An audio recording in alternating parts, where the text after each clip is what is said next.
Thank you very much. It's great to be here. Charles, you've done a great job keeping us going today, and I loved your book.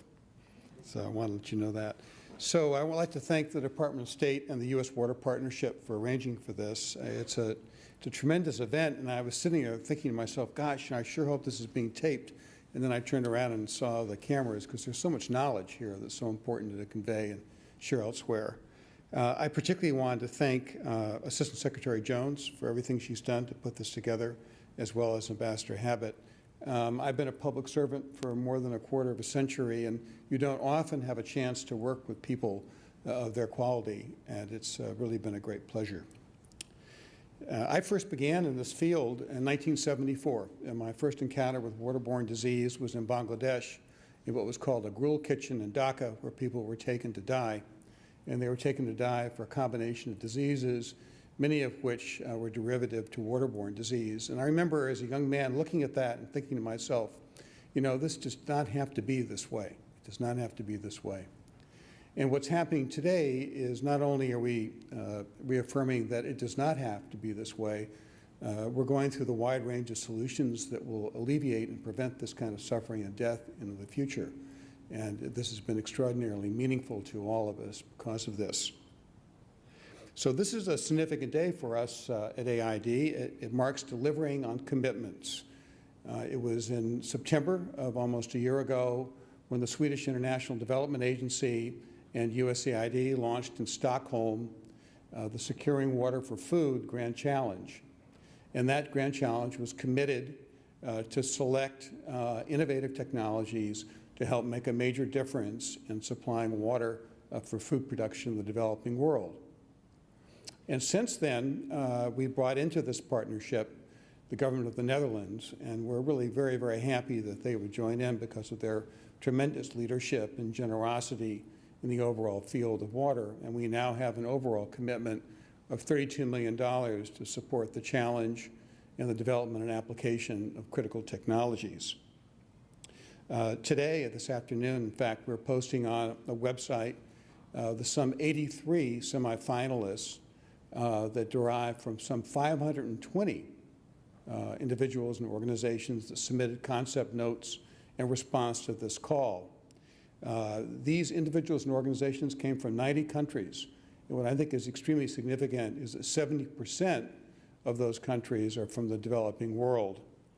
And we posted these individuals and organizations on our website, which is www.securingwaterforfood.org. And Hattie, you're right, there should be a better name than that. It's just too much to say at one time.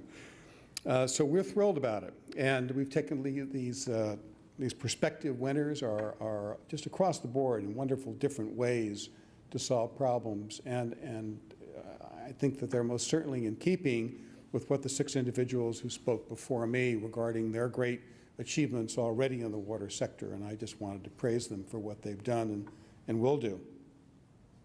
But innovation never ends, and we are also proud today to be launching a new prize in water, which is the Brackish Water Desalination Prize. And this afternoon, we'll be going out on a website, which is www.thedesalprize.org. And we're seeking your input into the nature of this prize before we go out on a request for proposal. And this is a procurement process called an RFI, a request of interest. We are tackling probably one of the most complex problems one can think of, as Director Holden explained earlier. Dealing with desalination means you're dealing with energy, and the challenge in being able to come up with an economic, scalable way in which to treat brackish water is indeed one of the world's great challenges. And as Charles mentioned, yes, I've been on the road a lot, and wherever I go, we see these issues of how do you basically treat desal water. In the last, I guess, 4 months, I've been in Indonesia and Kenya and Ethiopia, Haiti, and elsewhere, and it just keeps arising again and again. So we're very optimistic that something great is going to come from this. And in terms of innovation, yes, technology is critical, but it all comes down to individuals and what they can achieve. And there are 2 individuals who are going to share with us some of their work, and I'm proud to introduce them. The first is John Ferry, who is with M-Water. M-Water has been the recipient of a USAID Development Innovation Ventures Award, and his technology is the process of developing and applying, particularly in Tanzania. It deals with utilization of mobile phone technology to improve our detection of pathogens in water and communicating what has been found. And he will be followed by Alex Duane, who's from Evidence in Action. And her technology essentially changes the name of the game on how we treat water.